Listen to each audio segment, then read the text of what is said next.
2024-এর ছাত্র জনতার গণঅভ্যুত্থান দমাতে সবথেকে সক্রিয় ভূমিকা পালন করেছে পুলিশ। ছাত্র জনতার আন্দোলনে গুলি চালিয়ে হত্যা করেছে 1,500-এর বেশি মানুষ। গুলির আঘাতে পঙ্গু হয়েছে কয়েক হাজার মানুষ। তারপরও পিছুপা হয়নি ছাত্র জনতা, সব ভয় আর বাধা ডিঙিয়ে এগিয়ে গেছে। পতন হয়েছে আওয়ামী লীগের স্বৈরশাসনের। দেশ ছেড়ে পালিয়ে ভারতে আশ্রয় নিয়েছেন শেখ হাসিনা।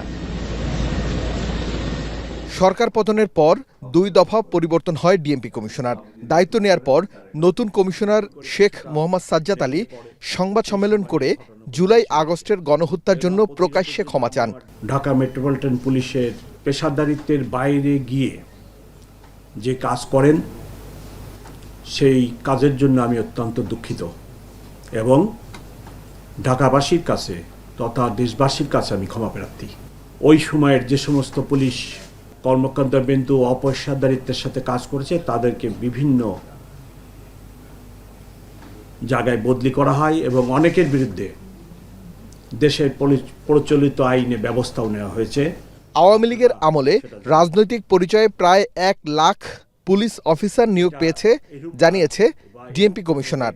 পরে হুঁশিয়ারি দিয়ে বলেন, 5 আগস্টের আগের ঘটনাকে কেন্দ্র করে কোনো মামলা বাণিজ্য হলে তার বিরুদ্ধে ব্যবস্থা নেওয়া হবে। জুলাই আগস্টের ঘটনার পর পুলিশ যেভাবে নিষ্ক্রিয় হয়েছে সেটা কাটিয়ে উঠতে শুরু করেছে বলেও জানান তিনি। উনি ওই সময়ই উদ্দেশ্যমূলকভাবে এই 200 লোককে আসামি করছে। পরবর্তীতে উনি চাঁদাবাজি এই বাণিজ্যটা করবেন বলে।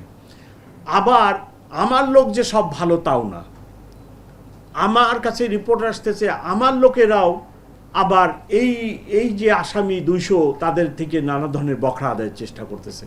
উভয়ের বিরুদ্ধে ব্যবস্থা, ইনভেস্টিগেশনে যাদের বিরুদ্ধে ইনভলভমেন্টের সাক্ষী হিসেবে আসবে আমরা শুধু তাদের বিরুদ্ধে ব্যবস্থা নিব। এদিকে খুলনায় স্বরাষ্ট্র উপদেষ্টা হুঁশিয়ারি দেন, সাদা পোশাকে কাউকে গ্রেফতার করা যাবে না। সিভিল ড্রেসে কাউকে অ্যারেস্ট করা চলবে না। ডিবি হোক যে হোক তার জ্যাকেট পরতে হবে, তার আইডেন্টি শো করতে হবে।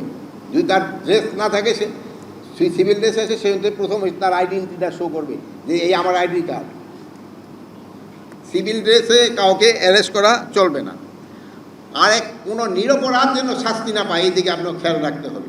এর আগে জুলাই গণহত্যার জন্য পুলিশ মহাপরিদর্শকও ক্ষমা চেয়ে নতুনভাবে পুলিশ বাহিনী গড়ে তোলার আশ্বাস দিয়েছিলেন। আইন শৃঙ্খলা পরিস্থিতির কি অবস্থা দাঁড়ায়। আরিফ হোসেন, এখন, ঢাকা।